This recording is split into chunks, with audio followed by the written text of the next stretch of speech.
हम ये डिस्कस कर रहे थे कि कोई भी सरकारी ऑफिसर, पब्लिक सर्वेंट और स्पेशली पुलिस ऑफिसर जब कानून की खिलाफ वर्जी करता है तो उसके खिलाफ क्रिमिनल एक्शन किस सेक्शन के तहत लिया जाता है, या जब वो कानून की खिलाफ वर्जी करता है तो कौन सा ऑफेंस कमिट करता है। और हम डिस्कस कर चुके हैं कि जो सेक्शन 166 ऑफ पीपीसी है वो ये बताता है कि जो भी पब्लिक सर्वेंट है जो कानून की वायलेशन करता है, खिलाफ वर्जी करता है, तो उसके खिलाफ पीपीसी की सेक्शन 166 के तहत कार्रवाई की जाती है। और मज़ीद पुलिस ऑफिसर के मुतल्लिक हम पुलिस आर्डर 2002 में कुछ सेक्शन डिस्कस कर चुके हैं कि जब वो ऑफेंस कमिट करता है जो उसमें ज़िक्र है, तो जो पुलिस आर्डर 2002 है उसके तहत उसके खिलाफ कार्रवाई की जाती है। अब हमारे सामने केस लॉ जो है जो बहुत ज़्यादा अहम इम्पोर्टेंट है, 2003 वायलार पेज जो है 1316, इसमें यह बताया गया है कि अगर पुलिस वाला एफआईआर दर्ज नहीं करता है तो आपके साथ कौन सी रेमेडी है कि आप एफआईआर दर्ज करें या क्रिमिनल प्रोसीडिंग शुरू करें। तो इसमें बताया गया है, ये कराची हाई कोर्ट की जजमेंट है। डिस्कस करते हैं। पैरा ए में एक प्रिंसिपल डिस्कस किया गया है जो हम रीड जुरिस्डिक्शन के डिस्कशन और वीडियो में ऑलरेडी एक्सप्लेन कर चुके हैं। Para a constitution of Pakistan 1973 article 199 constitutional jurisdiction exercise. If an adequate remedy was available under relevant law, then jurisdiction of High Court as provided under Article 199 of the Constitution could not be invoked। हम ये BCO के इस्लाम में discuss कर चुके हैं कि जब आपके पास साथ मुतबादिल रेमेडी मौजूद हो तो आप रीड जुरिस्डिक्शन को इन्वोक नहीं कर सकते हो, और यही प्रिंसिपल डिस्कस किया गया है इन केसेस लॉ में।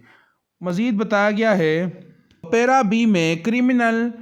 के बारे में बताया गया है। क्रिमिनल प्रोसीजर कोड 1898 सेक्शन 154 जो है वो एफआईआर दर्ज करने के मुतल्लिक है,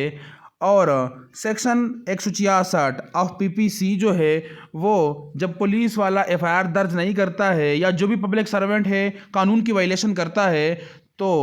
जो 166 में बताया गया है वो ऑफेंस वो कमिट करता है। यानी वायलेशन जब उन्होंने किया तो ऑफेंस कमिट किया, फिर दफ़ा 166 लगेगा।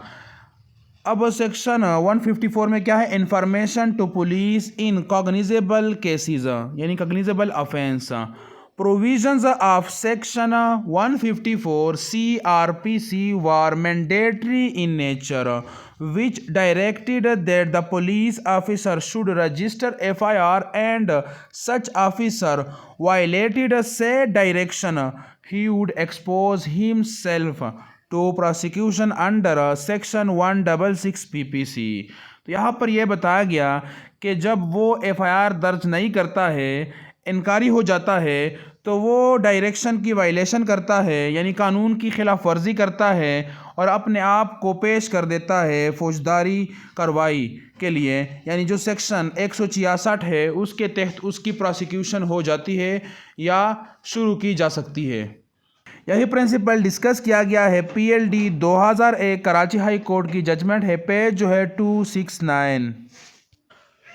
पैरा सी में यह बताया गया है क्रिमिनल प्रोसीजर कोड सेक्शन 200, यानी CRPC की जो सेक्शन 200 है उसमें क्या है, लॉजिंग या filing of direct complaint. If a direct complaint was lodged before the magistrate under section 200 CRPC, then under section 1 of section 202 CRPC के जो 202 की सब सेक्शन 1 है उसमें बताया गया है magistrate was empowered to direct the police to investigate the case, and in such event the investigating officer of police was authorized to exercise all powers available to him in the criminal procedure code for investigating the case, including the power to arrest the accused persons। यहाँ पर तो ये बताया गया कि उसके पास arrest का भी पावर है लेकिन अरेस्ट का पावर नहीं है। मज़ीद किस इस्लाम में ये बताया गया है कि वो अरेस्ट नहीं कर सकता है, बाकी सब कुछ कर सकता है। जो कंप्लेंट दायर किया गया है उसमें जो इन्वेस्टिगेशन इंक्वायरी की बात है, तो यहाँ पर ये बताया गया है कि जो सेक्शन 200 सीआरपीसी की है उसके तहत डायरेक्ट कंप्लेंट दायर किया जाता है मजिस्ट्रेट के कोर्ट में, और मजिस्ट्रेट जो है वो सेक्शन 202 के तहत पुलिस वाले को डायरेक्शन देता है कि वो इस केस में इन्वेस्टिगेशन करे, और इन्वेस्टिगेशन में उसके पास सारे इख्तियारात होते हैं जो सीआरपीसी ने दिए हैं या पुलिस रूल ने दिए हैं। और यहाँ पर अरेस्ट का पावर भी बताया गया है कि वो अरेस्ट भी कर सकता है एक्यूज्ड को, लेकिन जो पुलिस रूल है उसमें बताया गया है कि जो इंक्वायरी होती है और कंप्लेंट के तहत होती है उसमें अरेस्ट नहीं है। यानी जो कंप्लेंट दायर किया गया है सेक्शन 200 के तहत या स्पेशली जो नॉन कॉग्निजेबल ऑफेंस है जिसमें इंक्वायरी का हुक्म दिया गया है, अब उसमें वो अरेस्ट नहीं कर सकता है। तो जो पावर ऑफ अरेस्ट है वो नॉन कॉग्निजेबल केसेस में नहीं होता है, और कॉग्निजेबल केसेस में भी होता है, लेकिन जो कंप्लेंट दायर किया गया है उसमें मजिस्ट्रेट के आर्डर या वारंट की मशरूत है, ज़रूरी है। जब वारंट आर्डर होगा तब अरेस्ट कर सकता है।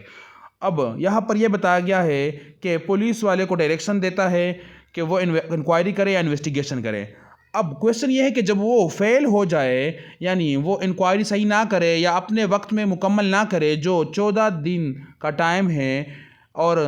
3 दिन मज़ीद भी ऐड हो सकते हैं जिसमें इंटरम इंक्वायरी रिपोर्ट जमा करेगा, अब उन्होंने ये काम नहीं किया तो उसके ख़िलाफ़, यानी जो पुलिस ऑफिसर वाला है उसके ख़िलाफ़ सेक्शन 166 के तहत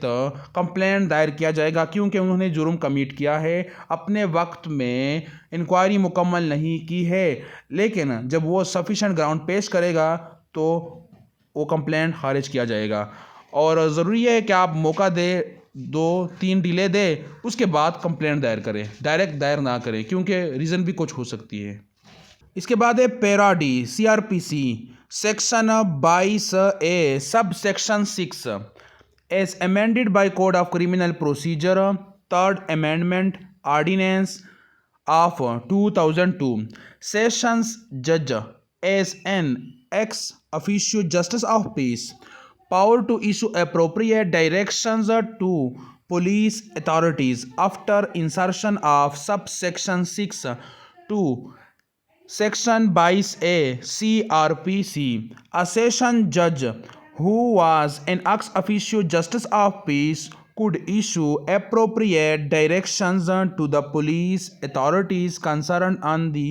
complaint of non-registration of FIR by directing them to register FIR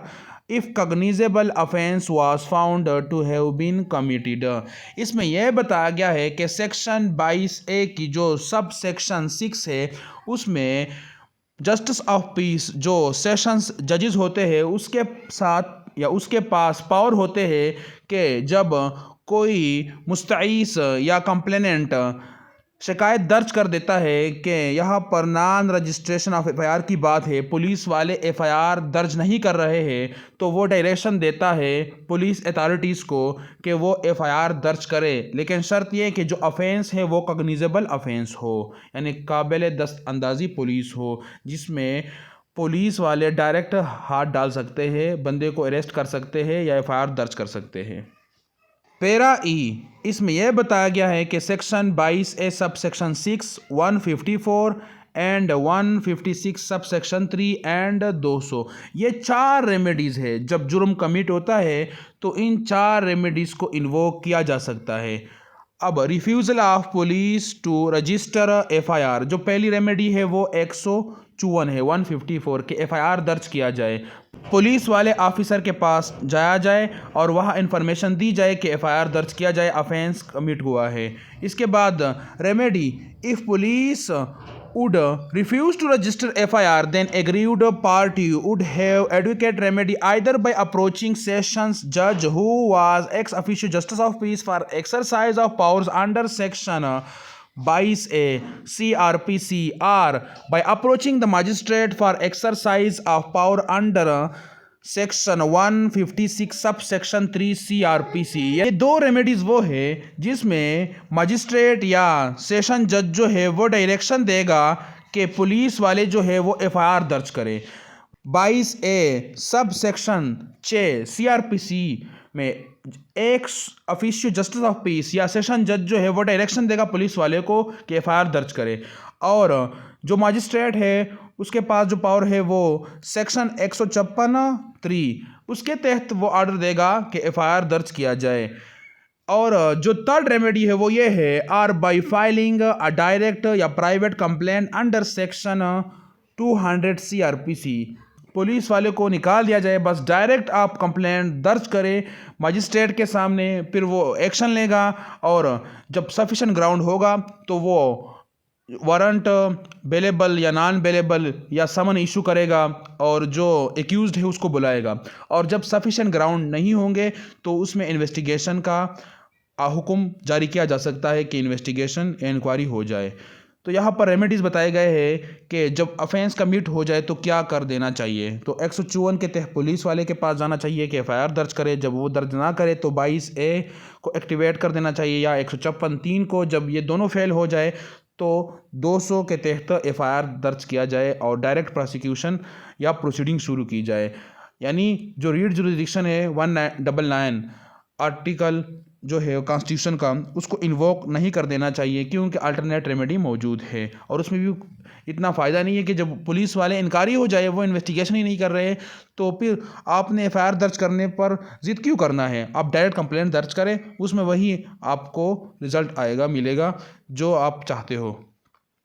para F में ये बताया गया है कि आर्टिकल 199 और criminal procedure code section 22A sub section 6 156(3) and 200 constitutional petition maintainability. तो यहाँ पर मेंटेनेबिलिटी की बात है कि जब अल्टरनेट रेमेडी मौजूद हो तो can not invoke writ jurisdiction. तो ये आसान बात है कि जब मुतबादिल रेमेडी मौजूद हो तो रीट जुरिस्डिक्शन को इन्वोक नहीं किया जा सकता है, यानी रीट पिटीशन है वो दायर नहीं किया जा सकता है, यानी आपको रिलीफ नहीं मिल सकता है। और यहाँ पर कैटेगोरिकली बताया गया है कि जो सेशन जज जस्टिस ऑफ पीस है और मजिस्ट्रेट जो है वो respectively section 22A sub section 6 और 156(3) के तहत उसके पास पावर है कि डायरेक्शन दे पुलिस वाले को to register FIR on recipient of complaint that police had refuse to register FIR, कि उसमें यह शिकायत हो कि पुलिस वाले इनकारी हो चुके हैं, एफआईआर दर्ज नहीं कर रहे हैं, फिर डायरेक्शन दे सकते हैं। और थर्ड रेमेडी जो ये है कि सेक्शन 200 के तहत डायरेक्ट कंप्लेंट दायर करे और प्रोसिक्यूशन शुरू हो जाए। तो यही प्रिंसिपल इन केसेस लॉ में डिस्कस किया गया है। इस जजमेंट केस लॉ में जो डिटेल है उसमें यह बताया गया है, the relevant portion of article 199 sub article 1 constitution of 1973 read as under jurisdiction of high court जो है वो बताया गया है आर्टिकल 199 में sub article 1 subject to the constitution. इस जुमले से शुरू हो रहा है कि आइन और कानून के मुताबिक ये जो रीट जुरिस्डिक्शन है उसको एक्सरसाइज किया जाएगा। अ हाई कोर्ट में if it is satisfied that no other adequate remedy is provided by law. तो यहाँ पर में है, डिस्क्रिशनरी है, और वैसे रूल भी है कि जब मुतबादिल रेमेडी मौजूद हो तो रीट जुरिस्डिक्शन को इन्वोक नहीं किया जाएगा, और जब मुतबादिल रेमेडी मौजूद ना हो तब रीट पिटीशन जो है उसको टेकअप किया जाएगा। और एडुकेट रेमेडी के लिए कंडीशन है, कौन सी रेमेडी एडुकेट होती है, जो काबिल रसाई होती है, नॉन एक्सपेंसिव होती है और रिपीट होती है और उसमें टाइम कंजम्पशन भी कम होता है। अब तो जो पावर दिए गए हैं हाई कोर्ट को, उसमें जो रीट जारी कर सकते हैं वो कौन से है, directing a person performing his duty, जो उसके टेरिटरी में आता है, जुरिस्डिक्शन में आता है कि वो डायरेक्शन दे, यानी रीट ऑफ मेंडामस जारी करे, या to refrain from doing anything he is not permitted by law, या रीट ऑफ प्रोहिबिशन जारी करे, मना करे कि ये काम ना करे जो कानून ने आपको नहीं दिया है या जो आपके अख्तियारात में नहीं है। और ये आर्डर लोकल गवर्नमेंट, प्रोविंस या फेडरेशन या जो भी कानूनी इदारा है या ऑफिसर है उसके ख़िलाफ़ जारी किया जा सकता है। और दूसरा जो है वो क्लास 2 है, declaring that any act done or proceeding, के जो भी काम हुआ है वो क्या है, गैर कानूनी है, कानून के ख़िलाफ़ है, विदाउट लॉफुल अथॉरिटी है, या हैज़ नो लीगल इफ़ेक्ट। तो ये हो गया रीट ऑफ सरसोराई, जिसमें किसी चीज़ को नल एंड वाइड करार दिया जाता है। हमारा मेन मकसद ये है कि जब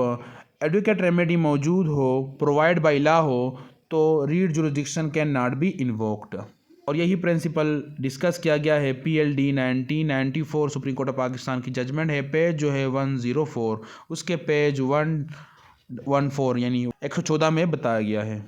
Article 199 of the Constitution provides that the same cannot be invoked if alternate remedy is available to the aggrieved party under the relevant law. In case of Abdul Rahman versus Mir Ahmad PLD 1987 supreme court of Pakistan की judgment है, page जो है 21 है, इसमें भी ये बताया गया है it could be exercised only on proof of non availability of advocate remedy. अब इसके बाद हम ये डिस्कस कर चुके हैं डिटेल के साथ, और इसमें भी डिटेल में मौजूद है कि जब मुतबादल रेमेडी मौजूद हो तो रीट पिटिशन दायर नहीं किया जा सकता है या वो मेंटेनेबल नहीं होगा। अब इसके बाद जो है वो सेक्शन 22A जो है CRPC, जिसमें सब सेक्शन 6 अमेंड या इंसर्शन की गई डाल दी गई है, उसमें जस्टिस ऑफ पीस के पास ये पावर है कि वो डायरेक्शन दे पुलिस वाले अथॉरिटीज़ को कि वो क्या करे, FIR दर्ज करें, यानी non registration of criminal case की जब शिकायत आ जाए तो वो डायरेक्शन देख सकता है कि वो FIR दर्ज करें। और जो ट्रांसफ़र ऑफ इन्वेस्टिगेशन है इसको स्टॉप कर दिया गया है, यानी ये पावर अब उसके पास नहीं है। जो पुलिस रूल है 1934 में, उसमें बताया गया है कि कमेटी बैठेगी और वो डिसाइड करेगी, उसमें DIG वगैरह होंगे। और neglect failure or excess committed by a police authority in relation to its functions and duties, जब ये शिकायत आ जाए तो वो एडमिनिस्ट्रेटिव आर्डर या को साई जुडिशल जो आर्डर है वो पास कर सकता है और जजमेंट दे सकता है कि पुलिस वाला ये काम करे या ये ना करे। यहाँ पर यह बताया गया कि जब FIR दर्ज ना किया जाए या इनकारी हो जाए पुलिस वाले, तो एग्रीव्ड पार्टी जो है वो सेशन जज के कोर्ट में जा सकते हैं या मजिस्ट्रेट के कोर्ट में जा सकते हैं या डायरेक्ट कंप्लेंट दर्ज कर सकते हैं मजिस्ट्रेट के कोर्ट में, और फ़ौरन प्रोसिक्यूशन शुरू हो सकती है।